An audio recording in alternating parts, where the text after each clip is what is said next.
I wonder if there is in a situation like this a compromised middle ground that could, where let's say there's an early service at a church right next to where the clinic is, and you make it a point to worship with the saints still and still go. It seems like there could be a needle to thread there, but Kieth, I'd love to hear from you on this.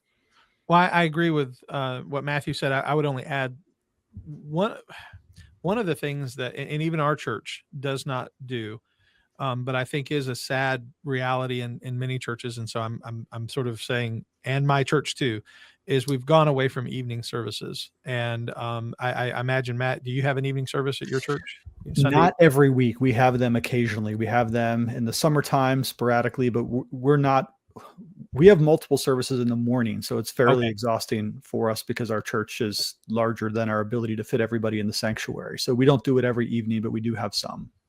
So I was going to say, if your church offers an evening service, I think that could be a partial compromise on those days, that if you needed to be in there in the morning because that's when they're killing the babies, but you could make it an evening service. But that's unfortunately not the case with so many churches now that it's available. I like Matthew. I think it's not good to be out of worship 1 or 2 Sundays a month. We have a police officer who helps me lead worship in our church, and he has to be out 2 Sundays a month, and it takes a toll on him that he's only in church twice a month.